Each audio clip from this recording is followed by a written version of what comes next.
जय हिंद। हम आपको रूट और स्टेम के बारे में समझा दिए थे, यानी जड़ और तना में समझा दिए थे। अब पत्ती समझा देते हैं। देखिए पत्ती जो होता है ना, लीफ, ये पेड़ पौधों का लेटरल डेवलपमेंट वाला भाग होता है, बाहरी भाग होता है पत्ती। पत्ती के बारे में हम समझते हैं। देखिए जो तना होता है बहू, ये तना का यहाँ पर तो जहाँ गांठ होगा, जहाँ से पत्तियाँ वगैरह निकलती हैं उन्हें नोड बोलते हैं, और पत्ती यहाँ से ऐसे निकलता है। ये हो गया आपका पत्ती बहू। पत्ती को हम लोग, जहाँ से पत्ती स्टार्ट हुई रहती है ना, इस भाग को हम लोग कहते हैं वृंत या पेसियोल कहते हैं। इसे हम लोग पेसियोल कहते हैं। इस पेसियोल का काम क्या होता है भाई, तो ये पत्ती को उठा के रखता है। किधर उठा के रखेगा, तो जिधर धूप आ रही है उधर उठा के रखता है। तो ये हो गया आपका क्या चीज़, पेसियोल। हम पी लिख देते हैं, हालांकि आपको डिस्क्रिप्शन में इसका हम PDF दे देंगे। तो ये आपका पेसियोल, ये P हो गया। अब इसके बाद यही पेसियोल आगे जाकर पतला हो जाता है, और ये पतला होकर ना वृंत मिडरीप बन जाता है। तो हम उसको आगे समझाएंगे। और यहाँ से अब पत्ती स्टार्ट हो जाती है। तो ये हो गई भाई पत्ती आपकी। ये देखिए पत्ती का बीच का भाग मध्य सिरा कहलाता है। ये बीचों बीच में रहता है, ये सबसे मोटा होता है बीच में, ये वृंत का ही अगला भाग हो जाता है। तो ये हो गया मध्य सिरा। अब इसमें से निकली रहती हैं छोटी छोटी सिराएं सब, ये छोटी सिरा हो गई। अब इस छोटी सिरा से कुछ और भी सिराएं निकली होती हैं, वो और भी छोटी होती हैं। ये इसको हम ब्लू कलर से कर देते हैं। तो ध्यान दीजिए, जो बीच में ग्रीन कलर का है हम उसको ब्लैक कर देते हैं ताकि ज़्यादा दिखेगा। इसे हम लोग कहते हैं मध्य सिरा या मिड रीप। ये पूरे बीचों बीच में जाता है मध्य सिरा। और ये जो ऊपर ग्रीन कलर का है, ये ग्रीन वाला जो पोर्शन है, ये क्या चीज़ है भाई, सिरा है। और इसी में जो ब्लू कलर से जो दिख रहा है, ये छोटी सिरा है। तो ये हो गई भाई आपकी पत्तियाँ। पत्ती का जो सबसे अगला भाग होता है, इसको हम लोग कहते हैं एपिक्स। ये एकदम नोकीला भाग होता है, इसे हम क्या कहते हैं, एपिक्स। तो यहाँ हम ए लिख देते हैं, ये हो गया एपिक्स। और ये जहाँ से निकला है, इसे क्या कहते हैं, पेसियोल या वृंत कहते हैं। पत्ती का जो सबसे साइड का एरिया होता है ना, एकदम किनारे वाला भाग, उसे हम लोग कहते हैं मार्जिन। मार्जिन मतलब एकदम लास्ट हो गया यहाँ पे पत्ती। बीच वाला हो गया मिड रीप, और ये हो गया वेन, और ये हो गया वेनलेट, यानी मध्य सिरा, सिरा और छोटी सिरा हो गया। पत्ती का जो पत्ती हम लोग उठाते हैं उसे हम ब्लेड कहते हैं। ब्लेड यानी ये पूरा पत्ती को हम लोग क्या कहते हैं, ब्लेड कहते हैं। समझ में आया। अब पत्ती के ऊपर हम देखते हैं एक हरे रंग का धब्बा पाया जाता है। ये हरा हरा धब्बा पाया जाता है, हालांकि हम इसमें लाल दिखा रहे हैं। तो ये धब्बे पाए जाते हैं। इन धब्बों को हम लोग क्लोरोप्लास्ट कहते हैं। ये क्लोरोप्लास्ट के ही अंदर होता है क्लोरोफिल, जो प्रकाश संश्लेषण यानी फोटोसिंथेसिस में मदद करता है पत्तियों को भोजन बनाने। देखिए ध्यान से, यहाँ पर ये तो हो गया भाई वृंत, यहाँ से ऐसे निकलेगी, ऐसे पत्ती मान लीजिए यहाँ पर। अब इस पत्ती पे ना छोटे छोटे छेद पाए जाते हैं। अब दोनों में अंतर समझिए। ये जो छोटा छोटा धब्बा है उसे हम कहते हैं क्लोरोप्लास्ट, वो फोटोसिंथेसिस करता है। और ये जो छोटे छोटे धब्बे हैं इसे हम लोग कहते हैं स्टोमेटा। ये जो स्टोमेटा होता है, इसे हिंदी में हम लोग कहते हैं रंध्र। ये रंध्र क्या कहता है, जो जड़ पानी सोख के लाया है उस एक्स्ट्रा पानी को वो ऊपर उड़ा देता है। अगर ज़्यादा हो जाएगा तो ऊपर उड़ा देगा।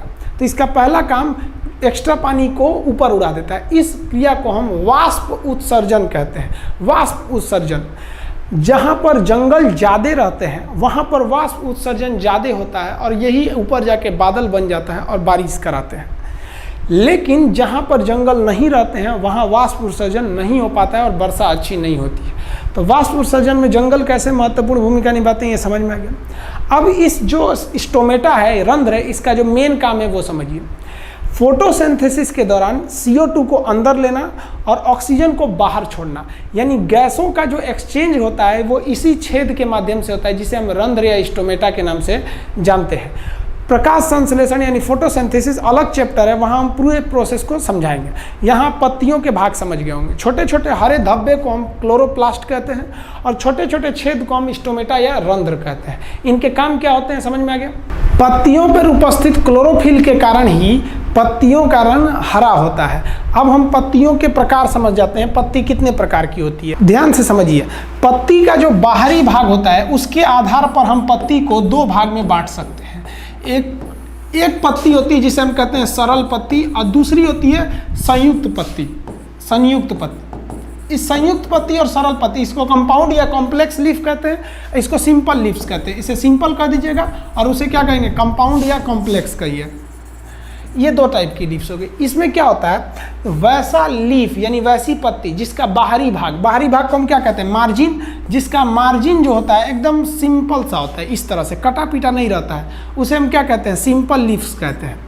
और वैसी पत्ती जिसका मार्जिन ऐसे कटा पिटा रहे, बाहरी भाग ऐसे कटा रहे, तो इसे हम लोग क्या कहते हैं, संयुक्त पत्ती। जैसे गुलाब की पत्ती, नीम की पत्ती इस टाइप की होती है। वही आप देखेंगे पीपल, केला, आम, इस सब की पत्तियों का बाहरी एरिया जो होता है वो एकदम मतलब क्लियर होता है, कटा पिटा नहीं रहता है। तो बाहरी मार्जिन के आधार पर आप पत्तियों को कितनी भाग में बांट दिए, 2 भाग में। आप इमेज में देख के फर्क पता कीजिए। अगर आप ये इमेज देखेंगे तो ये पत्ती का जो साइड का एरिया है ये थोड़ा थोड़ा अंदर की ओर ऐसे कटा कटा है, तो ये कटा होने की वजह से इसे हम क्या कहेंगे, कंपाउंड या कॉम्प्लेक्स लीफ। वहीं आप इन पत्तियों को देखेंगे तो इसका बाहरी भाग एकदम क्लियर है, तो इसे कौन सा लीफ कहेंगे, सिंपल लीव्स। ये तो पत्तियों का विभाजन हो गया साइड के आधार पर। अब पत्तियों के अंदर जो सिराएं होती हैं, सिरा मतलब समझते हैं ना, आपको बताया था वेन, ये वेन, इन सिराओं के आधार पर भी पत्तियों को हम 2 भाग में बांटते हैं। कितने भाग में बांटेंगे, 2 भाग में। कौन कौन सा भाग, तो देखिए सिरा के आधार पर पत्ती 2 भाग में बटेगी। एक होती है एकांतर पत्ती, वैसी पत्ती जिसका जो सिरा होता है, यानी जो देखिए हम साइड की बात नहीं कर रहे हैं, सिरा यानी बीच वाले सिरा, ये एकदम ऐसे लाइन से होता है, टेढ़ा मेढ़ा नहीं होता है, पैरेलल होता है, उसे हम क्या कहते हैं, एकांतर कहते हैं। जैसे आप केला का पत्ती देखे होंगे। अब पत्ती होती है जालिकावत, वैसी पत्ती जालिकावत कहलाती है जिसमें जो वेन होते हैं, ये जो सिराएं होती हैं वो बहुत ज़्यादा कॉम्प्लेक्स रूप में होती है। देहात में बोलते हैं एकदम गुचुर मुचुर, तो इस तरह से रहेगा गुचुर मुचुर करके, तो क्या है, जाली के समान, तो जालिकावत। और सीधा रहेगा तो उसे क्या कहेंगे, एकांतर। समझ में? आप पहले इमेज देखिए फिर समझिए आगे। देखिए ये जो पत्ती है ये कैसी है, तो ये एकांतर पत्तियां हैं, क्योंकि इसकी जो सिराएं हैं एकदम लाइन से ऐसे ऐसे है। केला का हो गया। धान गेहूं का भी देखिएगा तो ऐसे ही होता है, मक्का का भी सेम होता है। इसकी भी पत्तियों की जो सिराएं होती हैं वो लंबी लंबी होती हैं। ध्यान से समझिएगा। अब अगर ये बहुत कॉम्प्लेक्स हो जाएगा ना, तो इसे हम लोग कहते हैं जालिकावत। जैसे ये देखिए आम वगैरह का देखेंगे तो अंदर से एक तो ये रहता ही है, उससे छोटे छोटे भी निकले रहते हैं, ये सब तो जाली के समान बिखरा रहेगा, तो इसे क्या कहते हैं, जालिकावत। अब ये दोनों में हमको फ़ायदा क्या होगा, वैसी पत्तियाँ जो लंबी होती हैं, जनरली जो लंबी होती हैं वो एकांतर रूप में होती हैं, और इनमें लगने वाले फल का जो बिया होता है वो एक ही होता है। बिया के अंदर ना 2 भाग नहीं हो सकते। जैसे आप गेहूं देखिए, गेहूं का छिलका हटाएंगे तो एक ही गेहूं निकलेगा, उसको आप 2 भाग में नहीं तोड़ सकते हैं, फूट जाएगा। धान देखिए, धान को खोलेंगे तो एक ही चावल निकलेगा, 2 भाग में करेंगे तो टूट जाएगा। आप मक्का देखिए, मक्का को हटाएंगे तो उसमें जो बिया होता है वो एक ही रहता है, मतलब लाइन से बिया के समूह रहते हैं मक्का में, लेकिन एक बिया को आप चाहेंगे 2 भाग में तोड़ना तो नहीं टूट पाएगा। केला का काला काला बिया होता है छोटा सा, आप 2 भाग में चाहेंगे तो नहीं टूट सकता है। तो जिनकी पत्तियां लंबी होती है ना, उनका बिया अकेले ही रहता है, 2 भाग में नहीं टूटता है। तो ये एकांतर पत्तियों की विशेषता है। दूसरा, ये जो जालिकावत होती हैं, इनकी पत्तियां छोटी होती हैं। साइज में कैसी होंगी, तो भैया ये साइज में बहुत छोटी पत्तियां होती हैं और जालिकावत होती हैं। अब इनका जो बीज होता है, इनके बीज को अगर खोलिएगा तो वो 2 भाग में बट जाएगा। जैसे आम को खा के आप गुठली जो होता है, गुठली को फोड़िएगा तो गुठली का जो कड़ा वाला भाग है वो बाहर, और उसके अंदर सॉफ्ट टाइप की गुठली होगी जो 2 भाग में बट जाएगी। देहात में उसके बीच में नीम का पत्ती डाल के पिपीड़ी बजाता है, तो जो छोटी पत्तियां होती है उसका बिया 2 भाग में बढ़ जाता है। आप और एग्जाम्पल देखेंगे, जामुन देखिए, जामुन की पत्ती छोटी होती है, उस जामुन को खा लीजिएगा, उसके बाद उसका जो बिया होगा उसको ईंटा से फोड़िएगा, उसके अंदर 2 भाग निकलेगा, तो वो 2 बीज पत्री हो जाते हैं। आप चना देखिएगा, चना की पत्ती छोटी होती है और ऐसे ही उसकी पत्तियों पर जालिकावत होता है। चना भिगाइएगा, उसका छिलका हटाइएगा तो 2 दाल निकल जाएगा। जबकि धान को भिगा के निकालिएगा तो 2 चावल थोड़ी निकलेगा, एक ही निकलता है, जबकि उसका दाल 2 भाग में बढ़ जाता है, मूंगफली 2 भाग में बढ़ जाता है। तो जिसका बिया का अंदर वाला भाग 2 भाग में बढ़ जाए उसे कहते हैं द्विबीजपत्री, और जिसके बिया का अंदर वाला भाग केवल एक ही रहे उसे कहते हैं एक बीजपत्री। जैसे धान खोलेंगे तो बिया निकलेगा, जो इसे हम चावल कहेंगे, तो वो क्या हो गया भाई, एक बीजपत्री। गेहूं एक बीजपत्री। जितनी लंबी पत्तियां वाले होते हैं, लंबी पत्ती वाले एक बीजपत्री, और जो छोटे और जालिकावत होते हैं वो द्विबीजपत्री। पत्तियों का आप विभाजन देखें कि अगर पत्ती का बाहरी भाग कटा पीटा नहीं है तो इसे हम कहते हैं सिंपल लीफ, और अगर बाहरी भाग कटा पटा है इसे तो इसे हम लोग कहते हैं कंपाउंड लीफ। तो ये यहाँ हम समझा दिए। अब हम आपको सिरा विन्यास भी बताए थे कि अगर पत्ती एकदम सीधा है इसका सिरा विन्यास तो इसे क्या कहेंगे, एकांतर।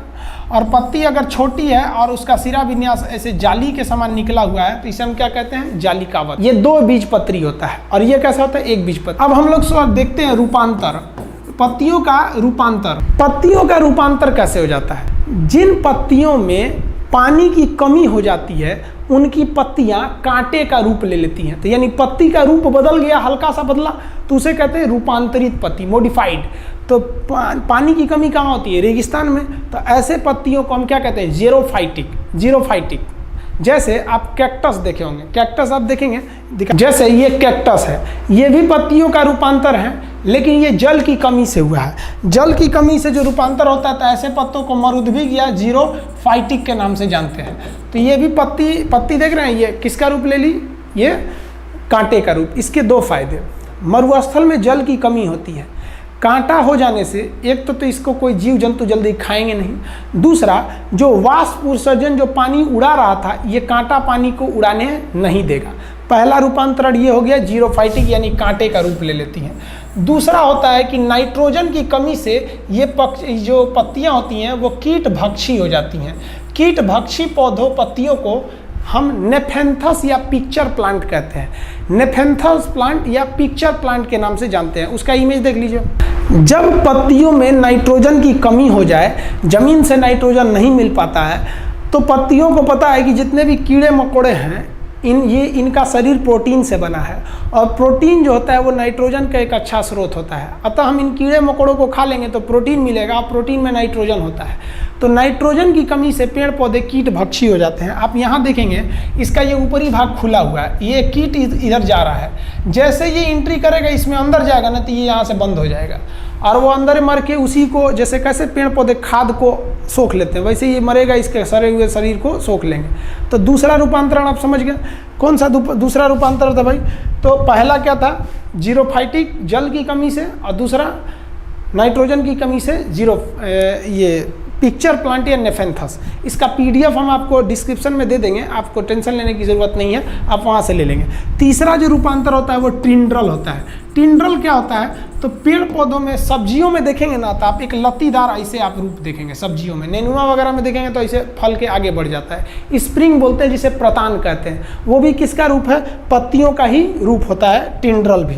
यहाँ देखेंगे नेनुआ में यहाँ पे आपको इस तरह से स्प्रिंग टाइप का दिखेगा, इसी के सहारे ये दीवार वगैरह पे चढ़ जाते हैं। तो पत्तियों का आप 3 तरह का रूपांतरण भी देख लीजिए। आई होप आप पत्ती समझ गए होंगे।